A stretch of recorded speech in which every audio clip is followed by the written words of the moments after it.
সেমিফাইনালের আগেই নকআউট কিংবা বলা যায় কোয়ার্টার ফাইনাল। জিম্বাবুয়ের বিপক্ষে জিতলেও স্বস্তির নিঃশ্বাস ফেলতে পারছে না ভারত। ওয়েস্ট ইন্ডিজের বিপক্ষে ম্যাচটা যে হয়ে উঠেছে ডু অর ডাই। ক্যারিবীয়দের কাছে হারলে সেমিফাইনালে যাওয়ার আর কোনো সুযোগই থাকছে না টি-20 বিশ্বকাপের স্বাগতিকদের।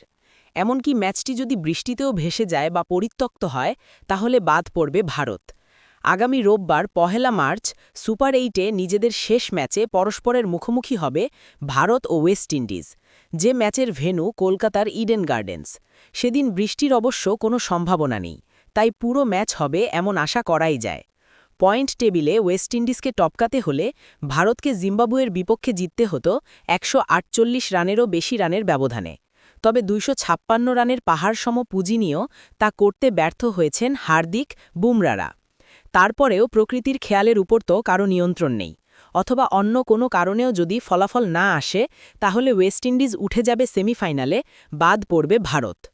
অস্ট্রেলিয়া ও শ্রীলঙ্কাকে হারিয়ে গ্রুপ চ্যাম্পিয়ন হয়ে শেষ ৮-এ এলেও সুপার 8-এ টানা ২ ম্যাচ হেরে জিম্বাবুয়ে ইতিমধ্যে টুর্নামেন্ট থেকে ছিটকে গেছে। অন্যদিকে ২ বিশাল জয় দক্ষিণ আফ্রিকাও নিশ্চিত করেছে সেমিফাইনাল। ভারত গ্রুপ পর্বে টানা ৪টি জয় পেলেও হোঁচট খায় সুপার 8-এর প্রথম ম্যাচে।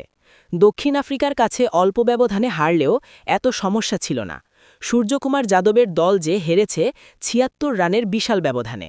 আগে ব্যাট করতে নেমে ৭ উইকেটে ১৮৭ রান জড়ো করেছিল প্রোটিয়ারা। জবাব দিতে নেমে ১১১ রানে অল আউট হয়ে যায় ভারত। ইতিহাসে কখনোই এশিয়ার দেশ ছাড়া হয়নি টি-20 বিশ্বকাপের সেমিফাইনাল। এবার তা হওয়ার সম্ভাবনা রয়েছে যদি ভারত বাদ পড়ে যায়। শ্রীলঙ্কা ইতিমধ্যে বাদ পড়ে গেছে, আর শঙ্কায় আছে পাকিস্তান।